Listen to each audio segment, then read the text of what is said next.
नमस्कार, जय माँ काली, हर हर महादेव। सभी माँ माई के लाडलों को कैसे हो आप सभी। उम्मीद है आप सभी अच्छे होंगे, खुश होंगे और स्वस्थ होंगे। माता काली और बाबा भैरवनाथ की कृपा आप सभी पर सदैव बनी रहे।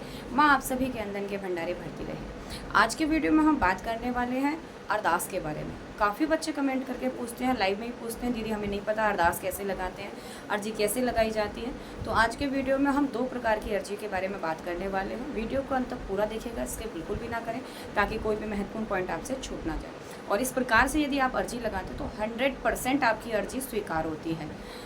उससे पहले यदि आज आप पहली बार इस चैनल पर आए हैं और आपने अभी तक चैनल को सब्सक्राइब नहीं किया तो जल्दी से चैनल को सब्सक्राइब कर लीजिए, बेल आइकन को ऑन कर दीजिए ताकि आने वाले हर लाइव और वीडियो का नोटिफिकेशन आपके पास में सबसे पहले पहुंच सके और आप किसी भी महत्वपूर्ण जानकारी से वंचित न रह जाए। शुरू करते हैं वीडियो। देखिए, अर्जी लगाने का क्या महत्व है। सबसे पहले आप ये जान लीजिए कि अर्जी का महत्व क्या है, अर्जी क्यों लगाई जाती है।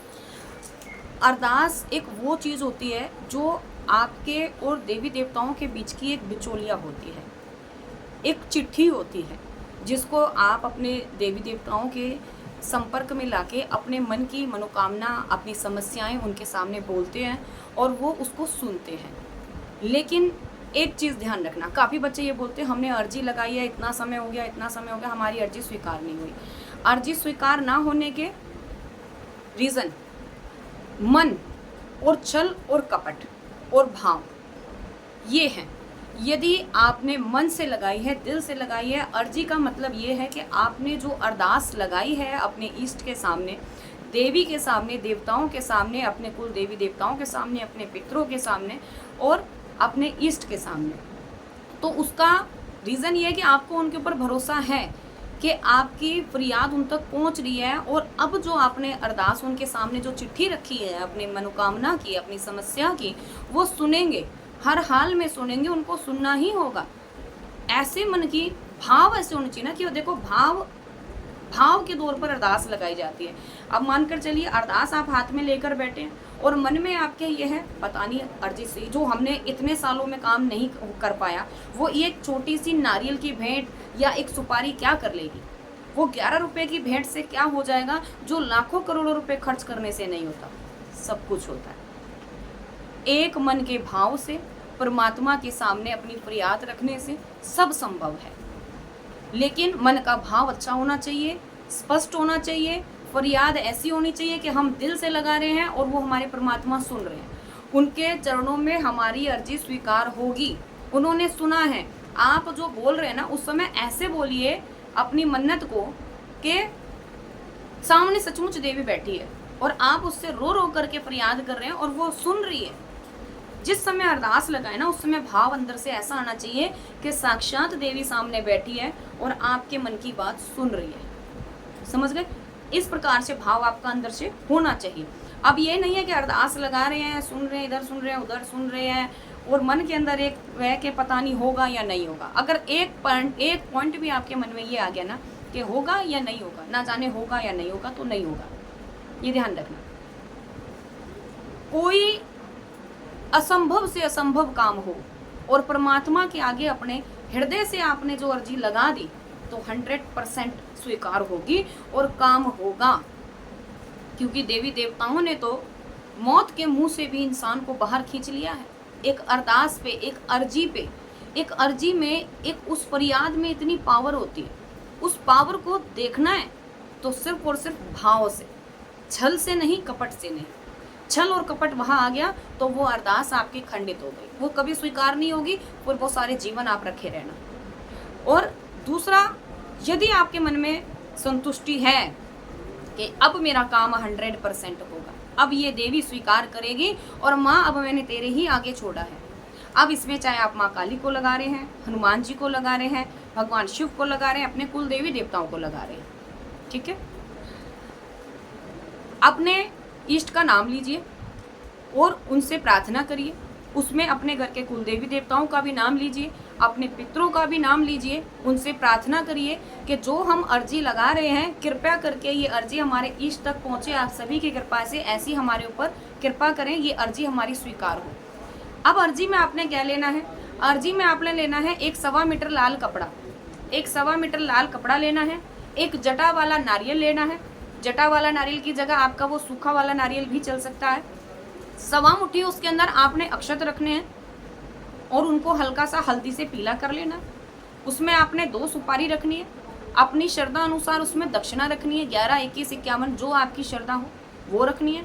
2 लौंग, 2 इलायची रखनी है आपने उस अरदास में, और हाथ में लेकर के उसकी पोटली बनाकर आपने हाथ में लेनी है और अपने पहले पितरों का ध्यान करेंगे, उनसे प्रार्थना करेंगे, फिर अपने कुल देवी देवताओं से प्रार्थना करेंगे, भगवान शिव से प्रार्थना करेंगे, और फिर अंत में आप अपने इष्ट के सामने प्रार्थना करेंगे, जो भी आपके इष्ट हो। यहाँ बात करेंगे माँ काली के नाम से, तो हे माँ भगवती, हे माँ कालका, अपना नाम बताइए।